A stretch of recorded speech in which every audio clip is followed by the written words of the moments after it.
প্রিয় দর্শক, আমি শফিকুল ইসলাম এবং আপনারা দেখছেন আরামবাগ টিভি। দর্শক, যে স্কুল দেখছেন আপনারা, এটা হচ্ছে আমার স্কুল। স্কুলের নাম হচ্ছে ডিহি বাগনান কে বি রাই হাই স্কুল। এটা হচ্ছে আরামবাগের মধ্যে পড়ে।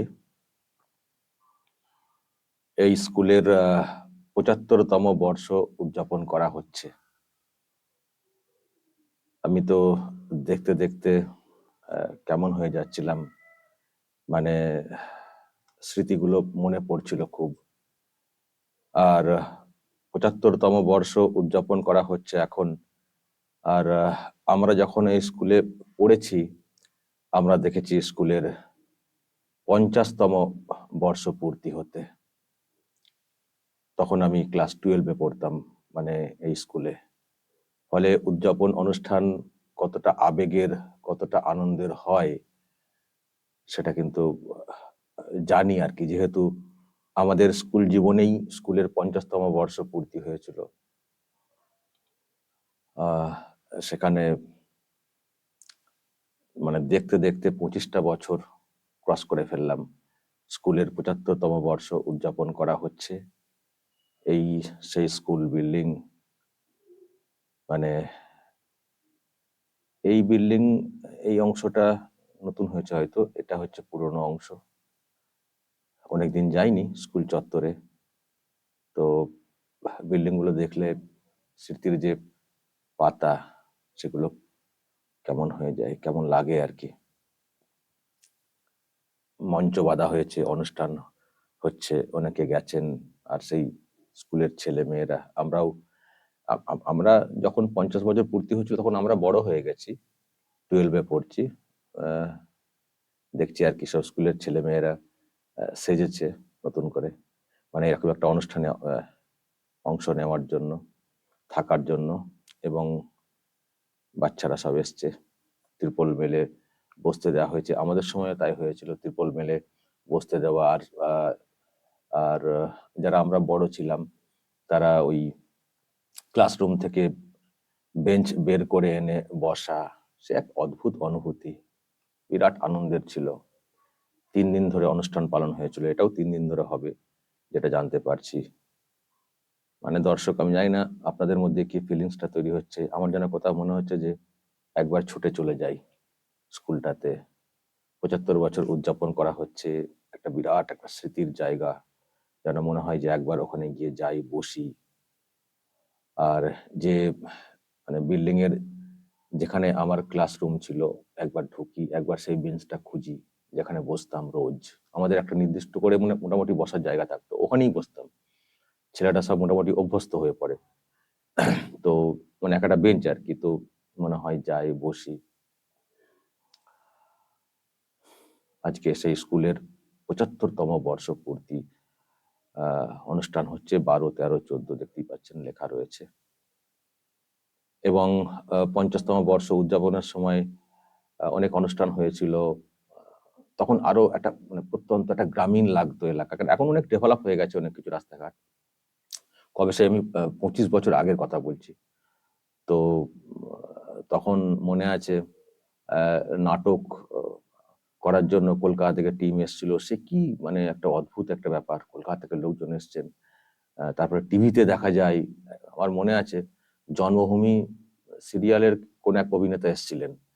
তো তাকে দেখার জন্য কি মানে আগ্রহ, টিভিতে দেখা যায় জন্মভূমি সিরিয়ালের, জন্মভূমি মনে হচ্ছে কোন একটা সিরিয়ালের কোন এক অভিনেতা এসেছিলেন, তাকে দেখার জন্য মানে কি ব্যাপার। তখন তো টেলিভিশন মানে একটা বিরাট বিষয়, তখন মিডিয়া তো এইসব ছিল না। অদ্ভুত লেগেছিল 3 দিন, আমার মনে পড়ছে 3টে দিন যেভাবে আমরা এনজয় করেছিলাম। আজকে নিশ্চয়ই ছেলেমেয়েরা, জানি না তারা কতটা কি এনজয় করবে, কতটা কিভাবে কি প্রোগ্রামটা হচ্ছে বলতে পারবো না। আমার কাছে জাস্ট এই খানিকটা ভিডিও এসছে, আমি আপনাদের সামনে, মানে আমি দেখেই আমার ওই স্কুল বিল্ডিংটা চোখে পড়তেই একটা অন্যরকম একটা ফিলিংস তৈরি হলো। তো আমি সেই জন্য ভাবলাম যে আপনাদেরকে একটু দেখাই আমার সেই স্কুল, পুরনো স্কুল, এখানে আমি কিন্তু 2 বছর পড়েছি, 11 and 12। আর মাধ্যমিক দিয়েছি অন্য একটা স্কুল থেকে, মানে আমার যেখানে বাড়ি আর কি, আরামবাগ আরামবাগের মধ্যে আরান্ডি বলে একটি জায়গা রয়েছে। তো ওখানে আমাদের একটা হাই স্কুল রয়েছে, ধামসা পিসি সেন ইনস্টিটিউশন, ওখানে আমি মাধ্যমিক দিই। তারপর এই মানে এটাও পাশের গ্রামে আর কি স্কুলটা, ডিহি বাগনান। এখানে আমি 11-12 পড়াশোনা করি, 2 বছর আমি এখানে পড়ি। কিন্তু 2 বছর এখানে পড়লেও এই স্কুল কিন্তু আমার জীবনের একটা মোড় ঘুরিয়ে দিয়েছে বলতে পারেন। আমি একটা ছোট্ট গল্প বলে শেষ করব, আজকের দিনে অনেক কিছু কথা মনে পড়ছে। কেন আমি বলছি যে এই স্কুল আমার জীবনের মোড় ঘুরিয়ে দিয়েছে? দেখুন, এর আগে যে আমি পড়াশোনা করেছি ধামসা পিসি সেন ইনস্টিটিউশন, এবং তার আগে সরকারি প্রাইমারি স্কুলে, ওই সেই তালপাতার চটি নিয়ে স্কুলে যাওয়া। প্রাইমারি স্কুলে মানে জুতো টুতো কিছু ছিল না, খালি পায়ে তালপাতার চটি, পলিথিনের একটা ব্যাগ, তাতে খাতা, আর অনেক সময় বস্তা, ওই যে সারের বস্তা হয় না, বস্তা নিয়ে যাওয়া, মানে পেতে বসবো আর কি। তখন তো বেঞ্চ ছিল না প্রাইমারিতে। আর সপ্তাহে সপ্তাহে গোবর দিয়ে গোলা দেওয়া হতো, মানে পরিষ্কার করার জন্য। এই ছিল স্কুলের সিস্টেম। আমাদের স্কুলে তো দরজাও ছিল না, ফলে ওখানে কিছু রাখাও যেত না, সব নিয়ে চলে আসতে হতো স্কুলের সামগ্রীও। তো সেখান থেকে তো প্রাইমারি পড়ে ধামসা স্কুলে চলে এলাম। তখন জুতো পরে স্কুল, ক্লাস 5-এ, এবং বেঞ্চে বসবো, এক বিরাট ব্যাপার। হাই স্কুলে চলে এসেছি, বেঞ্চে বসবো, মাটিতে বসতাম, বেঞ্চে বসবো। আর একটা কথা বলবো তো রয়ে গেলাম, প্রাইমারিতে তখন স্কুল, অনেক কথা মনে পড়ছে আজকের দিনে স্কুল লাইফের। প্রাইমারিতে যখন যেতাম, যদি বৃষ্টি নামতো, তো আমরা যে বস্তাটা নিয়ে যেতাম, ওই বস্তাটাকেই একটা ভাঁজ করে মাথায় দেওয়ার ব্যবস্থা করতাম। সেটাকে বলা হতো পেখে। পেখে মানে ছাতা টাতা ছিল না, ওই বস্তা নিয়ে অর্ধেক ভেজা হয়ে বাড়ি ফিরতাম। ওইভাবেই পড়াশোনা করেছি। তারপর মাধ্যমিক স্কুলে চলে গেলাম। তখন মানে একেবারে জুতো পরে স্কুলে যাওয়া একটা বিরাট ব্যাপার, ইউনিফর্ম পরে। ওখান থেকে এই স্কুলে আসি ক্লাস 11-12 পড়ার জন্য। তো মানে 11-12 পড়ার আগে না আমার আমার আমার পড়াশোনা ঠিক ওইরকম ছিল না। বাড়িতেও পড়াশোনার কালচার ঠিক মতো করে ছিল না। আমরাই প্রথম পড়াশোনা করেছি, আমার বাবা মা দুজনেই ক্লাস 4। ততটা ছিল না, মানে আমার মধ্যেও ততটা চেতনা ছিল না, ওই নর্মাল একটা গড়পড়তার ছেলে আর কি পড়াশোনা করা। তো মানে আমি মাধ্যমিক দেওয়ার পরে, মানে তখন রেজাল্ট আউট হয়নি, তখন তো 3 মাস মানে রেজাল্ট বেরোতে সময় লাগতো। তো মাধ্যমিক দিয়ে আমার আমার একজনের সঙ্গে আলাপ হয়। সে বলে যে চল আলামিন মিশনে যাব। আলামিন মিশন হাওড়া খলতপুরে, আপনারা হয়তো একে জেনে থাকবেন। ওখানে চল, এখন থেকে ভর্তি হওয়া যায় ওখানে। মানে এখন রেজাল্ট আউট হয়নি, কি করে ভর্তি হবে? চ না, ওখানে সিস্টেম আছে, আর 1.5 মাস ক্লাস করাবে, ক্লাস করিয়ে একটা পরীক্ষা নেবে। ওখানে তখন শুধু সায়েন্স পড়ানো হতো। পরীক্ষা নেবে, পরীক্ষা নিয়ে দেখবে যে মানে সায়েন্স টানতে পারবি কিনা। যদি টানতে পারিস তাহলে রেজাল্ট মাধ্যমিকে বের হলে সার্টিফিকেট নিয়ে গেলে অ্যাডমিশন হবে। এখন এমনি জাস্ট একটা টেস্ট হবে, 1.5 মাস ক্লাস করে, সায়েন্সের ক্লাস করে একটা টেস্ট হবে, পরীক্ষা, তারপর পরীক্ষা নেবে, ক্লাস করিয়ে পরীক্ষা নেবে। মানে সায়েন্স টানার মতো ছেলে কিনা একটা টেস্ট হবে আর কি, তাহলে পাস করলে এবার রেজাল্ট আউট হয়ে গেলে গিয়ে ভর্তি হওয়া যাবে। চলে গেলাম, বসেছিলাম বাড়িতে। 1.5 মাস রেজাল্ট আউট হতে বাকি, চলে গেলাম। তো ওখানে 1.5 মাস ক্লাস হয়ে পরীক্ষা হলো, আমি পরীক্ষায় পাস করে গেলাম। মানে এবার আমি ভর্তি হতে পারবো ক্লাস 11 এর সায়েন্সে। কিন্তু অদ্ভুত বিষয়, তার আগে তো পড়াশোনা ঠিক করে করিনি। আমার মাধ্যমিকের রেজাল্ট হয়ে গেল সেকেন্ড ডিভিশন। সেকেন্ড ডিভিশন পেয়ে সায়েন্স পড়ায় তো একেবারে মানে বিরাট একটা ব্যাপার, কখনই সম্ভব নয়। তো আমি তারপরে রেজাল্ট আউট হওয়ার পরে আমি গেলাম আলামিন মিশনে। আমাকে ভর্তি নিল না, কারণ একেবারে সেকেন্ড ডিভিশন হয়ে গেছে না আমার। যতই আমি ওখানে পাস করে থাকি, সেকেন্ড ডিভিশন নিল না আমাকে। ওখানকার যিনি এখনো আছেন, নুরুল ইসলাম সাহেব, উনি বললেন যে তোমাকে নিলে আমাকে আরো অনেককে নিতে হবে, এত কম নম্বরে কখনো সায়েন্সে অ্যাডমিশন করানো যায় না। একেবারে সেকেন্ড ডিভিশন পেয়ে গেছি না, আর আমার রেজাল্টটা সত্যি খুব খারাপ হয়ে গেছিল। অতটা খারাপ হওয়ার কথা ছিল না, কিন্তু খুবই খারাপ হয়ে গেছিল। তো যাই হোক, আহ, কি হবে এবার, লাইফটা তো একরকম ভাবে দেখতে শুরু করেছিলাম আলামিন মিশনে গিয়ে। তখন মানে তার আগে পড়াশোনা অতটা সিরিয়াস ছিলাম না, কিন্তু আলামিন মিশনে গিয়ে আমি পড়াশোনার বিষয়ে একটু সিরিয়াস হলাম। সিরিয়াস হয়ে পাস করে গেলাম ওখানে। কিন্তু তার আগে তো মাধ্যমিক হয়েছে, ভালো হয়নি। তো কি হবে, মানে কেমন হয়ে গেল লাইফটা, কেমন একটা অন্ধকার লাগলো, কিছুতেই হলো না, অনেক বলে টলে হলো না। বাড়ি চলে এলাম। বাড়ি এসে যে ভর্তি হব, ওই পাশের স্কুল, পাশের গ্রাম, ওরাও বলছে নেবো না। সেকেন্ড ডিভিশনে আবার কি সায়েন্সে ভর্তি হবে, কিছুতেই নেবে না। মানে সে বিরাট কষ্টের একটা ব্যাপার, মানে একটা স্বপ্ন হঠাৎ করে ভেঙে চুরমার হয়ে যাওয়া। তো কিছুতেই ভর্তি নেবে না। তারপরে আমাদের গ্রামের একজন ছিলেন আর কি, মানে স্কুলের পরিচালন কমিটির একজন মেম্বার। তাকে বললাম যে আমি এরকম পড়তে চাই, তো কিছুতেই তো ভর্তি নিচ্ছে না স্কুল। বলছে এই নাম্বারে কি করে ভর্তি নেবে, অসম্ভব। তবে দাঁড়া দেখছি, শেষের দিকে দেখবো, সিট ফিট খালি থাকলে দেখা যাবে। তো অপেক্ষা, সবাই ভর্তি হয়ে গেছে, সবাই ব্যাপার হয়ে গেল, স্কুল খুলবো করছে, মানে স্টার্ট হবে, তাতেও আর কিছু হচ্ছে না। তো তারপরে আমাকে অনেক কষ্টে বলে কি, আমি নিজেও আবার স্কুলে গেলাম, অনেক কষ্টে উনিও আমাকে হেল্প করলেন, করে টোরে আমাকে ভর্তির ব্যবস্থা করে দিলেন। মানে যতজন সায়েন্সে ভর্তি হয়েছিল, আমার আমার রোল নাম্বার হয় সবার শেষে, মানে আমি সবার শেষে আমার রোল নাম্বার। তার আগে সব ভাই ছেলেরা সব ওখানে ভর্তি হয়ে গেছে। এবার একটা ঘটনা বলি, অনেক বড় হয়ে যাচ্ছে মনে হচ্ছে ভিডিওটা, তবুও স্মৃতি আজকে মনে পড়ছে। এবারে যখন স্কুলে প্রথম ভর্তি হয়েছি, তখনকার একজন টিচার ছিলেন, বাংলার টিচার, রাজকুমার বাবু নাম ছিল। তো ওনার মানে একটা আর কি, মানে প্রথম ক্লাসে এসছেন, এসে সবাইকে লাইন ধরে জিজ্ঞাসা করছেন যে বলো তুমি কোন স্কুল থেকে এসছো, কত নম্বর পেয়েছো, এরকম করে সবাইকে ওয়ান বাই ওয়ান বলে জিজ্ঞাসা করছে। তো আমার দিকে যখন এসছে, মানে আমার যখন এসছে, আমাকে বলতে হবে কোন স্কুল থেকে এসছি আর কত নম্বর পেয়েছি। তো আমার তখন ভীষণ লজ্জা করছিল, কি করে বলবো, সেকেন্ড ডিভিশন পেয়ে সায়েন্সে ভর্তি হয়েছে ঠিক আছে, কিন্তু এখানে তো আর সেরকম তো কেউ নেই। কিন্তু আরেকজন ছেলে ছিল আমার স্কুলের, সেও কিন্তু নাম্বারটা কম পেয়েছিল, তার আর আমার সবার লাস্টে অ্যাডমিশন হয়েছিল আর কি, আমার সবার শেষ রোল নাম্বার। আমার এখনো মনে আছে 39 নাম্বার, 39 ছিল, ওই অতজনই সায়েন্সে ভর্তি হয়েছিল, 39। তো তারপরে এবার কি হলো, যখন আমি ওকে বলছি এবার কি করে বলবো, লোকের সামনে এত ছেলে মেয়ে আছে, সবাই তো হাসবে, সেকেন্ড ডিভিশন পেয়ে মাধ্যমিকে সায়েন্স পড়তে এসছো। আর সায়েন্স তখন একটা বিরাট টাফ সাবজেক্ট বলে বলা হতো, কারণ মাধ্যমিকের সঙ্গে উচ্চ মাধ্যমিকের সিলেবাস ভীষণ অনেক তফাৎ ছিল, মাধ্যমিক সিলেবাস এইটুখানি, আর সায়েন্সের বইগুলো খুব মোটা হতো। তো লোকেতে হাসবে, যদিও ক্লাসে একটা কেমন ভাবতে পারে, তো কি করবো, আমরা আরো দুজনে যুক্তি করলাম, বললাম যে উনি তো জাস্ট জিজ্ঞাসা করছেন, উনি তো আর চেক করবেন না যে কত কি পেয়েছি না পেয়েছি, তো চল একটু বাড়িয়ে বলে দিই, আমাকে বুদ্ধি দিল, আমি বললাম চল তাই বলে দিই বাড়িয়ে। আমি সেই প্রথম মানে ওই স্কুলে ওই রকম মিথ্যে কথা বলেছিলাম স্যারকে। খারাপ লাগছে আজকে, আমি কি বলবো, তখন বলতে হয়েছিল ছেলে মানুষই বুদ্ধি, কিন্তু তখন মিথ্যে কথা বলেছিলাম স্যারকে, মানে বাড়িয়ে ফার্স্ট ডিভিশন একটা নাম্বার বাড়িয়ে বলে দিলাম। স্যার আমি ক্ষমা প্রার্থী যে মিথ্যে কথা বলেছিলাম আপনাকে। কিন্তু তখন আমি একটা প্রতিজ্ঞা করেছিলাম, এই যে আমার সবার শেষে রোল নাম্বার, এই যে আমার সবার শেষে রোল নাম্বার সায়েন্সে, সবার শেষে যেহেতু অ্যাডমিশন হয়েছে, তাও জোর করে বলবো, আমি কিন্তু সবার আগে আসবো, আমার রোল নাম্বার সবার জন্য আগে আসে। যখন 11-এর পরীক্ষাটা হলো দর্শক, একেবারে আগে আসতে পারিনি, আমার রোল নাম্বার 2 হয়েছিল, আমি 6 নম্বরে পিছিয়ে গেছিলাম। আমার আগে একজন ফার্স্ট হয়ে গেছিল, তার নাম প্রদীপ তপস্বী, ও ফার্স্ট হয়ে গেছিল, 6 নম্বরের গ্যাপ। তবে সায়েন্সে পড়ছিলাম, সায়েন্স গ্রুপে আমি কিন্তু ফার্স্ট ছিলাম। ও বাংলা ইংরেজিতে খুব ভালো ছিল, আর আমি বাংলা ইংরেজিতে খুব খারাপ ছিলাম। তো ইংরেজিতে তো খুবই খারাপ ছিলাম।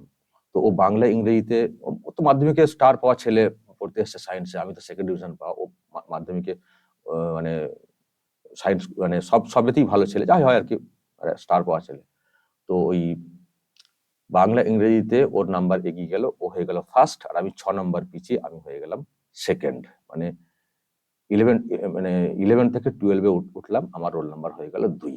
কিন্তু সায়েন্স গ্রুপে আমি কিন্তু টপই ছিলাম। যাক, প্রদীপ এখন খুব ভালো জায়গায় কাজ করছে, আমি মানে রিসেন্ট খবর রাখি না, খুব ভালো জায়গায় কাজ করছে, খুব ভালো, আমার ভালো খুব বন্ধু ছিল। তো এই হচ্ছে আমার লাইফের মোড় ঘুরিয়ে দেওয়া, এবং যে রেজাল্ট আমি করেছিলাম সেটার জন্য কিন্তু এই স্কুলের টিচাররা খুব হেল্প করতেন। আমার টিউশন পড়ার সেরকম ক্ষমতা ছিল না ততটা, মানে আর্থিকভাবে খুব পিছিয়ে পড়া একটা পরিবারের ছেলে ছিলাম, কিন্তু এই স্কুলের টিচাররা আমাকে অনেকে টিউশন, আমি নাম বলবো, গৌতম বাবু, শহীদুল বাবু, তাদের নামগুলো বলতে হয়, তারা আমাকে বিনা পয়সায় পড়িয়েছেন। সুতরাং আমরা টিউশন পড়িয়েছেন, টিউশন আরো অনেকে পড়তো পয়সা দিয়ে, আমাকে বিনা পয়সায় পড়িয়েছেন। সুতরাং এবং আরো অনেকে আমাকে, পাঁচু বাবু খুব হেল্প করেছেন। আচ্ছা, মনে পড়ে স্যারদের, স্যার এখন কে কোথায় আছেন জানি না, অঞ্জনাদি ফিজিক্সের, আর ফিজিক্স ছিল কিন্তু আমার প্রিয় সাবজেক্ট, ফিজিক্স। কিন্তু আমার ফিজিক্সে পড়া হলো না, আমার ফিজিক্সটাই আমার টার্গেট ছিল লাইফে, যে ফিজিক্স নিয়ে পড়াশোনা করবো, কিন্তু সেটা হয়নি। আমার কেমিস্ট্রি আমাকে পড়তে, কেমিস্ট্রি খারাপ লাগতো না, কিন্তু ফিজিক্স আমার ছিল প্রিয় সাবজেক্ট। তো দর্শক, এই হচ্ছে বিষয়, অনেক স্মৃতি, এবং এই স্কুল আমার লাইফের মোড় ঘুরিয়ে দেয়, নাহলে আমি হয়তো কোন দিকে যেতাম, সায়েন্সে না পড়লে কি করতাম জানি না। ওখান থেকে আমার পড়ার নতুন করে একটা খিদে তৈরি করে, এবং আমার একটা রেকর্ড এই স্কুলে 11 and 12 দুটো বছরে একটা দিনও স্কুল কামাই করিনি। মানে আমার শরীরও খারাপ হয়নি, কোথাও কিছু যেতেও হয়নি হুট করে। আমি 2 বছর 11-12 ক্লাস করেছি এই স্কুলে, একটা দিনও স্কুল কামাই করি। আমার যে হাজিরা খাতা টোটাল 100% প্রেজেন্ট। এটা আমার জীবনে একটা রেকর্ড দর্শক। এই স্কুল থেকে আমি আমার লাইফকে নতুন করে দেখতে শিখেছি। পড়াশোনার জগতে আমার লাইফের মোড় ঘুরিয়েছে এই স্কুল। প্রত্যেকটা স্কুলেরই অবদান আছে, সেটা অস্বীকার করা যায় না, কিন্তু মানে এই স্কুল থেকে, মানে 11-12 থেকে আমার লাইফের মোড় ঘুরেছে। তার আগে একটা গড়পড়তা ভাবে পড়াশোনা করতাম, কাজে চলে যাব মানসিকতা ছিল আর কি, আর কত পড়াশোনা করা হবে, কাজে চলে যাব। কিন্তু ওই আলামিন মিশনে গিয়ে ধাক্কা খাওয়া, তারপর স্কুলে এক প্রকার লোকটোক ধরে ভর্তি হওয়া, তারপর জীবন একেবারে চ্যালেঞ্জ নিয়ে নেওয়া যে আমাকে পড়াশোনা করতে হবে, এবং সেখান থেকে লাইফে মোড় ঘোরা। দর্শক, আমি এটুকু বুঝেছি, জীবনে অসম্ভব বলে মানে কিছু নেই, সবকিছুই সম্ভব যদি মনে জেদ থাকে। অনেকেই তখন অবাক হয়েছিলেন যে সেকেন্ড ডিভিশন পেয়ে সায়েন্সে ভর্তি হওয়া, লোক স্টার পাওয়া ছেলে সায়েন্সে এসে সায়েন্স ছেড়ে দেয়, মাঝখানে পড়তে পারে না, ছেড়ে দিয়ে চলে যায়। কিন্তু আমি কি করে সেটা করছি? আমি কিন্তু সেই অসম্ভবকে সম্ভব করেছিলাম। শুধুমাত্র জেদ ছিল যে আমি পারবো, আর এটা হওয়া যায়। আমার কাছে মনে হয়নি সেই সময় যে সিলেবাসটা বিরাট, মানে সেই সময় পড়ার প্রতি এত খিদে জন্মেছিল, আমার কিন্তু মনে হয়নি সেটা। তো সেই অবস্থায় পড়ে যাই হোক এসেছি। আর গ্র্যাজুয়েশন করে তার তো পড়াশোনা করা হয়নি আমার। গ্র্যাজুয়েশনেই পড়াশোনা শেষ করে দিয়ে সেই 21 বছর বয়স থেকে মিডিয়াতে যুক্ত হয়ে গেছি, আর এখন সেইভাবেই দর্শক চলছি। ফলে আজকে সেই স্কুলের 75তম বর্ষ পূর্তি হচ্ছে, খুব ভালো লাগছে, খুব আবেগের একটা জায়গা। আমি যেতে পারলে খুব ভালো লাগতো। আর যেসব বর্তমান ছেলে মেয়ে যারা পড়াশোনা করছে, আমার দেখে সেদিনের কথা মনে পড়ছে। শিক্ষকরা হয়তো অনেকে চেঞ্জ হয়ে গেছেন, জানি না এখন কারা রয়েছেন। তো মানে খুব মানে ইচ্ছে করছে আর কি সেগুলো জানার, কিন্তু এখন জানার মতো উপায় নেই। এখন ওনারা সব যারা যেভাবে পালন করছেন ওনারা করুন, ভালো করে স্কুলটা চলুক, সেটা চাইবো। নিশ্চয়ই কোনো না কোনো দিন স্কুলে যাবার সুযোগ হবে। প্রত্যেক মানুষেরই হয়তো দেখবেন স্কুল এমন একটা বিষয় যে যেখানেই পৌঁছে যান না কেন, কিন্তু স্কুল লাইফ এবং তার যে স্মৃতিগুলো আজও মনে পড়ে। আজও আমাদের সেই প্রাইমারি স্কুলের টিনের চাল মনে পড়ে, আমার খুব মনে পড়ছে। বৃষ্টি হলে টিনের চাল এরকম ফুটো ফুটো ছিল, জল পড়তো বৃষ্টি হলে, আবার একটু ফাঁকা জায়গায় মানে আড়াল করে গিয়ে বসা। হয়তো সেগুলো এখনকার বাচ্চাদের কাছে খুব অবাক মনে হবে। ফ্যান ট্যান ছেড়ে দিন, ফ্যান ট্যানের তো বেলায় ছিল, মানে বালাই ছিল না, কিন্তু সেই লাইফের মধ্যে একটা আলাদা আনন্দ ছিল, অনুভূতি ছিল। এতে এই সব মানে এইভাবে পড়াশোনা করেই অনেকে বড় বড় জায়গাতে পৌঁছে গেছে। আজকে অনেক ফ্যাসিলিটিস এসছে, কিন্তু সেখানেও অনেক অনেক অভাব আমরা কিন্তু লক্ষ্য করি। যেটা আমরা পেয়েছি সেটাও কিন্তু একটা আমরা অনেক কিছু পাইনি, কিন্তু না পাওয়ার মধ্যেও যেটা পাওয়ার সেটা হয়তো পেয়েছি, সেটা বলতে পারি। যাই হোক দর্শক, এই স্কুল ডি বাগনান কেবি রায় হাই স্কুল, আপনারা বলবেন স্কুলের কথা। এই যে পূর্তি অনুষ্ঠান হচ্ছে, খুব ভালো করে হোক, উদযাপন হোক, সেটা চাই। আমার স্কুল যতই ছবিতে দেখি আর যাই দেখি, আমার স্কুল, আমার স্মৃতি ওখানে জড়িয়ে রয়েছে। সুতরাং একটা আলাদা আবেগ সব সময় থাকবে স্কুলের প্রতি। আর যারা আমার এই ভিডিও দেখছেন বা দেখছো, যারা স্কুলের বর্তমান স্টুডেন্ট, যারা প্রাক্তন, বিভিন্ন জায়গায় বিভিন্ন ক্ষেত্রে প্রতিষ্ঠিত হয়েছেন বা হয়েছো, নিশ্চয়ই যারা সরাসরি দেখছো তাদের তো একটা অনুভূতি হচ্ছেই, মানে যারা স্কুলে প্রেজেন্ট থেকে দেখছো বা দেখছেন, যারা দূর থেকে দেখছেন স্কুলের, তাদেরও নিশ্চয়ই আজকে আমার মতো একটা ফিলিংস তৈরি হচ্ছে। এই হচ্ছে সেই স্কুল ডি বাগনান কেবি রায় হাই স্কুল, যেখানে আমাদের একটা দারুণ দারুণ দারুণ একটা সময় কেটেছে। ফলে আমরা যে যেখানেই থাকি সব সময় স্কুলের পাশে থাকবো। জানি এখন অনেক প্রতিবন্ধকতা, অনেক কিছু তৈরি হয়েছে, এখন এডুকেশন সিস্টেমটাই কেমন হয়ে গেছে। এখন শিক্ষকদেরকে দেখেও সন্দেহ হয় যে এই শিক্ষক ঠিক মতো করে চাকরি পেয়েছেন তো। কিন্তু একটা সময় সত্যি দর্শক, এরকম কখনো মনে হতো না। শিক্ষকদেরকে আমরা একটা অন্য চোখে দেখতাম, একটা অন্য চোখে দেখতাম, তারাও ছাত্রদেরকে অন্য চোখে দেখতেন। সুতরাং আজকে তো অনেক কিছুই পাল্টে গেছে, প্রেক্ষাপট পাল্টে গেছে, ভাবনা পাল্টে গেছে, চিন্তাধারা পাল্টে গেছে। তবুও বলবো স্কুল স্কুল, নামটা পাল্টায়নি, সেই আবেগ যেটা সেটা পাল্টে যায়নি, সেটা আছে এবং সেটা থাকবেও। দর্শক, যদি কিছু বলার থাকে আমার স্কুল সম্পর্কে অবশ্যই বলবেন, কমেন্টে নজর রাখবেন। আরামবাগ টিভি।